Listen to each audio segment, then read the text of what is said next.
Hello friend, this is Kunal. Welcome to my channel fruitful learning. आज हम एक और न्यू स्टोरी को रीड करने जा रहे हैं। आई होप आपको पसंद आएगी। चलिए स्क्रीन पर चलते हैं। जैसा कि आपको स्क्रीन पर दिखाई दे रहा है, आज की जो स्टोरी है उसका टाइटल है द ग्रीडी माउस। मतलब लालची चूहा। ग्रीडी मतलब होता है लालची, और माउस मतलब होता है चूहा। एक लालची चूहे की ये स्टोरी है ना। स्टोरी स्टार्ट करने से पहले मैं आपको बता देता हूँ कि रीडिंग हमारे लिए कितनी इम्पोर्टेंट है। हम इस चैनल पर आपको रीडिंग के थ्रू इंग्लिश को कैसे समझा जाता है, कैसे इम्प्रूव किया जाता है, वो चीज़ सिखा रहे हैं, है ना। और रीडिंग हमारे लिए कितनी इम्पोर्टेंट है, ये ना समझें कि ये स्टोरी तो हमें आती है, इसमें बहुत बेसिक सी बातें दी रहती हैं, है ना। तो ये बेसिक ही हमको शुरुआत में सीखना है। कैसे हम सेंटेंस को तोड़ते हैं, कैसे हम उसका मीनिंग निकालते हैं, है ना। ये छोटे छोटे स्ट्रक्चर होते हैं, छोटे छोटे सेंटेंसेस होते हैं, इसके थ्रू ही हम स्टार्ट में जो लोग बिगनर होते हैं उनको स्टोरी ही रीड करके सीखना पड़ेगा, है ना। तो हम उसी को यहाँ पर सिखाने की कोशिश कर रहे हैं, है ना। तो इस चीज को थोड़ा सीरियसली लें और स्टोरी को रीड करें डेली बेसिस पर, है ना। चलिए स्टार्ट करते हैं टाइम वेस्ट ना करते हुए। Let's get started. A greedy mouse saw a basket full of corn. A greedy mouse, लालची चूहा।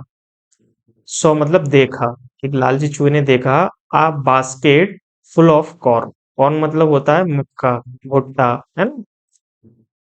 एक भुट्टे से या मक्के से भरी हुई टोकरी को एक लालची चूहे ने देखा। ये इसने से सेंटेंस का मतलब। आगे बढ़ते हैं। He wanted to eat it. Want मतलब होता है चाहना। ये यहाँ पर जो वॉन्टेड है वो वॉन्ट की सेकंड फॉर्म है, और जो स्ट्रक्चर है वो क्या कहलाएगा? पास्ट इंडेफिनिट का स्ट्रक्चर, या कह सकते हैं पास्ट सिंपल का स्ट्रक्चर। इस इसमें इसका सेंस क्या होता है, इसका मीनिंग क्या होता है? इस स्ट्रक्चर का, पास्ट इंडेफिनिट का स्ट्रक्चर का मीनिंग होता है कोई काम किया, है ना। तो उसने क्या किया? He wanted to eat it. वह चाहता था टू ईट इट, इसे खाना। किसे खाना? एक कॉर्न को, जो कि टोकरी में भरे हुए थे कॉर्न। उस कॉर्न को वो खाना चाहता था। आगे बढ़ते हैं। सो इसीलिए ही made a small hole in the basket. तो क्या हुआ फिर? जब वो उसने कॉर्न से भरी टोकरी देखी, तो वो उसे कॉर्न को खाना चाहता था। इसीलिए उसने क्या किया? ही मेड, उसने, ये मेक की सेकंड फॉर्म है ना। तो उसने क्या किया फिर? Made a small hole in the basket. जो टोकरी है उसमें एक छोटा सा होल कर दिया, बना दिया, है ना। आगे बढ़ते हैं। He squeezed in through the hole. और फिर क्या हुआ? वह खुद को सुकड़ा कर, दबाकर उस होल के माध्यम से, उस होल के थ्रू क्या हुआ? उस टोकरी में घुस गया। स्क्वीज मतलब आपको समझ आ गया होगा, सुकड़ाना होता है, निचोड़ना, दबाना, इस तरह का सेंस होता है इसका। क्योंकि वो छोटा सा होल था, वो थोड़ा सा बड़ा होगा चूहा, तो उसने अपने आप को सुकड़ा कर क्या किया? उस होल के अंदर से, होल के माध्यम से, होल के थ्रू उस टोकरी के अंदर एंटर करा दिया, है ना। घुसा लिया खुद को। आगे बढ़ते हैं। He ate a lot of corn. ये भी जो स्ट्रक्चर है वो किसका है? पास्ट इंडेफिनिट का। ये जो एट है वो ईट की सेकंड फॉर्म है ना। ईट मतलब होता है खाना, जो यहाँ पर दिया है ईट, ईट मतलब खाना। और इसी की सेकंड फॉर्म क्या है? एट। तो मतलब वो खाया, तो उसने खाया अ लॉट ऑफ कॉर्न, बहुत ज्यादा, खूब सारा कॉर्न उसने खाया, मक्के को खाया, किसमें, टोकरी में घुसने के बाद, है ना। ए अ लॉट ऑफ, एक वर्ड है, अ लॉट ऑफ मतलब बहुत सारा, और एक और वर्ड होता है लॉट्स ऑफ। दोनों में डिफरेंस क्या होता है? दोनों का मीनिंग तो सेम है, बस इतना सा फर्क है कि अ लॉट ऑफ, आय जब लिखते हैं तो उसमें एस नहीं आता है लॉट में, है ना। जब ए लगा रहता है, ए आर्टिकल को लगाना है तो एस नहीं लगाते, और अगर ए को हटा देना है, आर्टिकल को हटाते हैं, तो हम लॉट में एस लगाते हैं, लॉट्स ऑफ बोलते हैं। तो या तो ये इसको यूज करें या लॉट्स ऑफ को यूज करें, है ना। दोनों का मीनिंग एक जैसा है। आगे बढ़ते हैं, एक बार फिर से इसको देख लेते हैं। एक लालची चूहे ने एक बास्केट में मक्के को भरा हुआ देखा। वह चाहता था उनको, उस मक्के को खाना, इसीलिए उसने क्या किया, एक बास्केट में एक छोटा सा छेद किया, ही और उस छेद के माध्यम से वो उस टोकरी में घुस गया, और he ate a lot of corn, और उसने उस टोकरी में बहुत सारे, खूब सारे मक्के को खाया। आगे बढ़ते हैं। He felt full and was very happy. उसने क्या किया, ही फेल्ट, ये फील की सेकंड फॉर्म है ना। फील मतलब होता है महसूस करना, फेल्ट मतलब महसूस किया। उसने महसूस किया फुल, अपने पेट को भरा हुआ महसूस किया, एंड वॉज वेरी हैप्पी, और वो बहुत ज्यादा खुश था। आगे बढ़ते हैं। Now he wanted to come out. अब उसने बहुत सारा खा लिया, वो खुश भी हो गया। अब क्या हुआ, नाउ, नाउ मतलब अब, ही वॉन्टेड वह चाहता था, to come out, come out मतलब बाहर आना, आउट मतलब बाहर, मतलब आना। तो अब वो है, बाहर आना चाहता था टोकरी से। आगे बढ़ते हैं। He tried to come out through the small hole. क्या हुआ, ही ट्राइड उसने कोशिश की। ये जो जितने भी स्ट्रक्चर चल रहे हैं, ये पास्ट में ही चल रहे हैं, पास्ट इंडेफिनिट के मोस्टली स्ट्रक्चर लगे हुए हैं ना, क्योंकि स्टोरी जो है वो पास्ट की ही होती है ना। आगे बढ़ते हैं, क्या है, ही ट्राइड उसने कोशिश की, टू कम आउट बाहर आने की, थ्रू द स्मॉल होल जो छोटा सा छेद था, उस छेद के माध्यम से उसने बाहर आने की कोशिश की, है ना। आगे बढ़ते हैं। ही कुड नॉट, और वो है बाहर नहीं आ सका, वो ऐसा नहीं कर सका। कुड जो है एक मॉडल वर्ब होती है ना, मॉडल होती है, जिसका मतलब होता है सका, सकी, सके, इस तरह का सेंस निकलता है।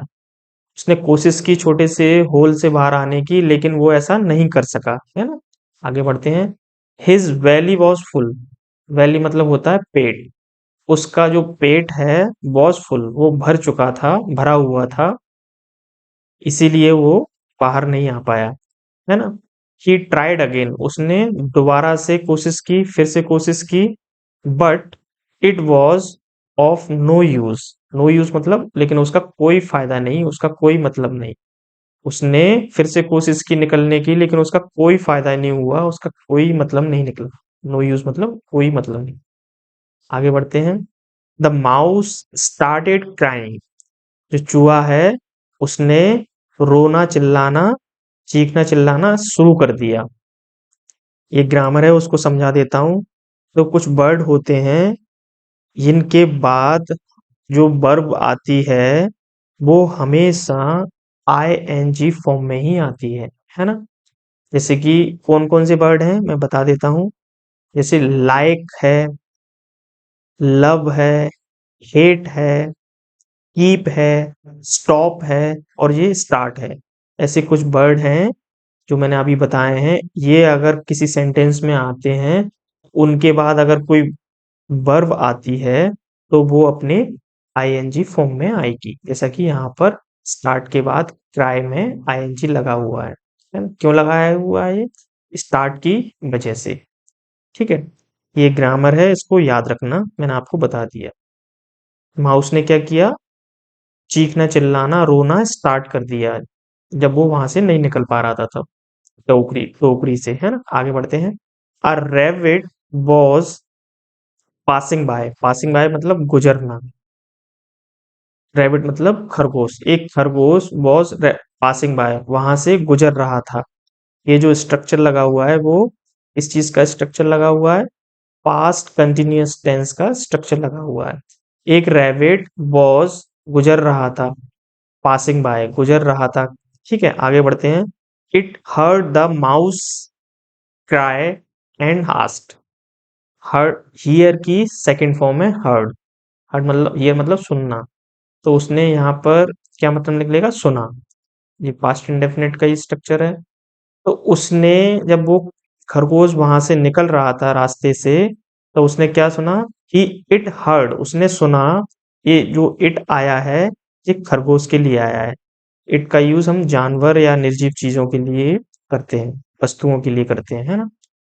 तो इट हर्ड, उसने सुना, किसने, खरगोश ने। द माउस क्राई, माउस का चीखना, रोना, चिल्लाना उसने सुना। एंड आस्क्ड, और उसने पूछा, किसने, रैबिट ने। जब वो जो चूहा है वो उसके अंदर रो रहा था, चीख रहा था, चिल्ला रहा था, तो रैबिट वहां से निकल रहा था पास से, तो उसने ऐसा सुना और उसने पूछा, क्या पूछा, वाई आर यू क्राइंग, तुम क्यों चीख रहे हो, क्यों रो रहे हो, माई फ्रेंड, मेरे दोस्त। ये चूहे से रैबिट ने, खरगोश ने पूछा। आगे बढ़ते हैं। द माउस एक्सप्लेन, जो चूहा है उसने समझाया। एक्सप्लेन मतलब होता है समझाना। तो उसने क्या समझाया, I made a small hole and came into the basket to eat the corn. अब उसने क्या समझाया रैबिट को, जब उसने पूछा क्यों रो रहे हो, तो उसने बोला चूहे ने, I made a small hole, मैंने एक छोटा सा छेद किया, एंड और केम इनटू द बास्केट, और टोकरी के अंदर आ गया, ईट द कॉर्न, मक्के को खाने के लिए।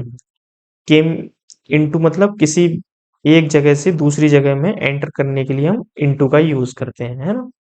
आगे बढ़ते हैं। नाउ अब I am not able to get out through that hole. इसको भी समझते हैं। नाउ मतलब अब, I am not able to get out through that whole.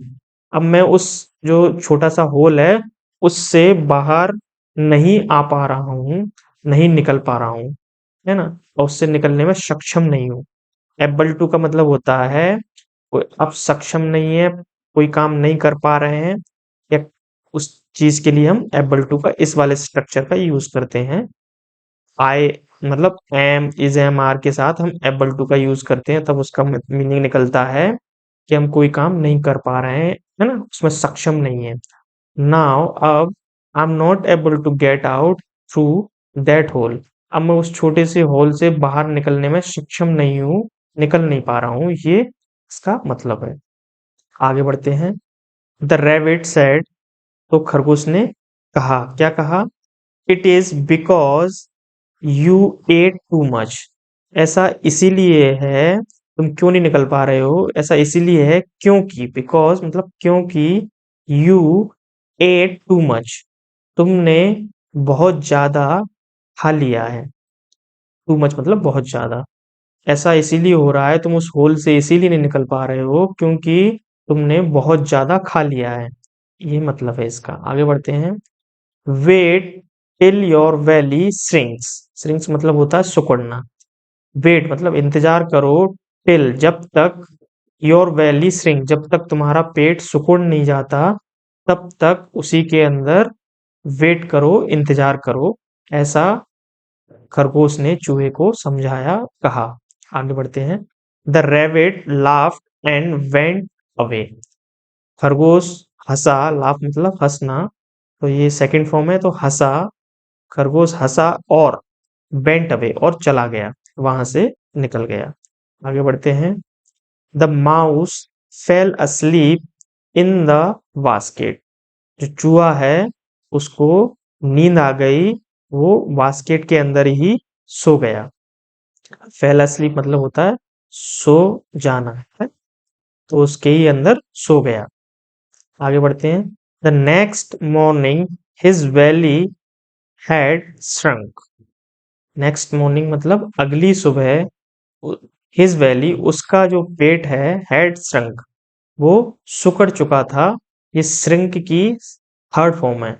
और जो स्ट्रक्चर लगा हुआ है वो पास्ट परफेक्ट का स्ट्रक्चर लगा हुआ है। पास्ट परफेक्ट के स्ट्रक्चर में क्या होता है कि सब्जेक्ट के साथ हैड हेल्पिंग वर्ब होती है, और हैड के साथ जो वर्ब आती है वो अपने थर्ड वर्ब की थर्ड फॉर्म यूज की जाती है।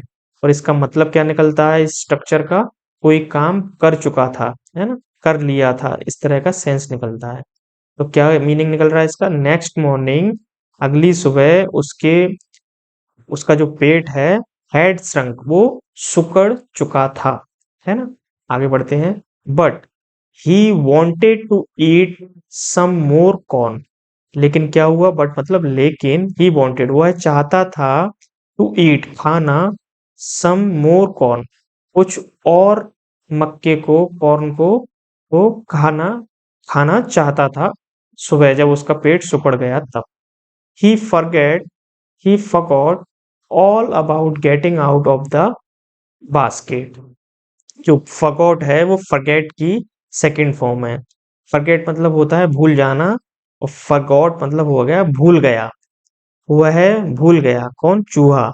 all about getting out, वो बाहर निकलने के बारे में वो सारी बातें भूल गया। उसको बास्केट से, टोकरी से बाहर निकलना है, इस बारे में वो सारी बातें भूल गए। ये मतलब है। आगे बढ़ते हैं। सो इसीलिए a he ate the corn and his belly was really big again. क्या हुआ? जब वो सुबह उठा, उसका पेट सुपड़ गया, खाली हो गया, तो उसको फिर से भूख लगी, और उसने बिना सोचे उस फिर से कॉर्न को खा लिया। फिर क्या हुआ? वो ऐसा इसलिए कर लिया क्योंकि उसको वो ये बात भूल गया कि मुझे बाहर निकलना है टोकरी से। ये सारी बातें वो भूल गया था।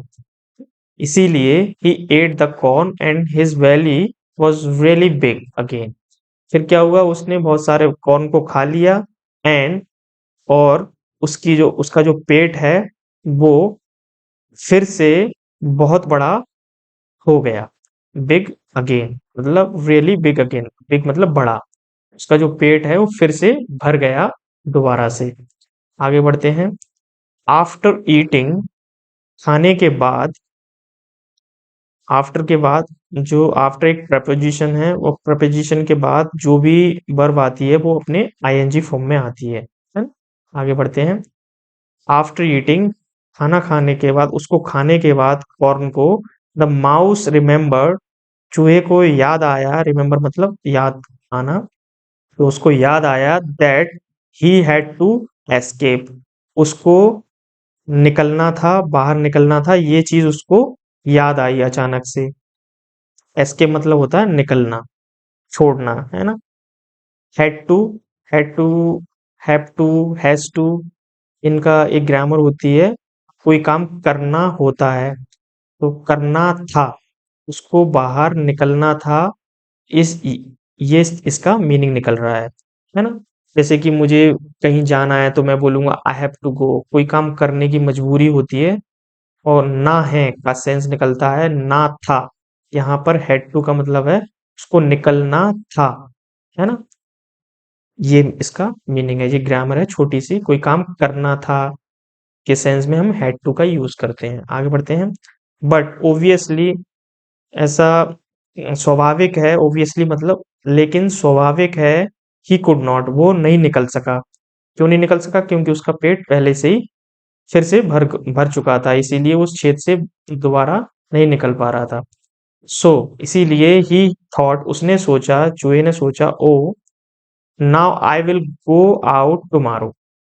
नाउ मतलब अब, ये जो स्ट्रक्चर है वो फ्यूचर इंडेफिनिट का स्ट्रक्चर है। अब उसने सोचा, नाउ अब, आई विल गो आउट टुमारो, मैं कल निकलूंगा। क्यों सोचा ऐसा? क्योंकि वो निकल नहीं पा रहा था, उसका पेट फिर से भर गया था, तो उसने सोचा कि अब मैं कल यहाँ से निकलूंगा। आगे बढ़ते हैं। The cat was the next passer by. जो कैट है वो नेक्स्ट, अगली राहगीर थी, वहां से गुजरने वाला कौन था? अगला कैट था। है ना। Cat was next passer by, वहां से गुजरने वाला राहगीर कैट थी अगली। He smelled the mouse in the basket, उसने स्मेल उसको स्मेल आई, गंध आई, द माउस चूहे की, इन द बास्केट, बास्केट से उसको क्या हुआ, कैट को चूहे की स्मेल आई। He lifted its lid and ate the mouse, और उसने क्या किया, उस जो टोकरी है उसके ढक्कन को लिफ्टेड मतलब उठाया, एंड एट द माउस, और चूहे को खा लिया। ये थी हमारी आज की कहानी। आई होप आपको अच्छी लगी होगी। बहुत ही इंटरेस्टिंग कहानी थी और बहुत ही मज़ेदार और यूज़फुल वोकैब इसमें हमें सीखने को मिली है। स्ट्रक्चर आपको बता ही दिए मैंने, सारे एक्सप्लेन किए हैं अच्छे से। इसका मॉरल भी देख लेते हैं। मॉरल ऑफ द स्टोरी क्या है? Too much of grid is harmful, जरूरत से ज्यादा लालच हार्मफुल होता है, हानिकारक होता है ना। चलिए, आई होप आपको ये कहानी बहुत ही अच्छी लगी होगी। चलिए, see you in the next story. Till then take care, have a good day, bye bye.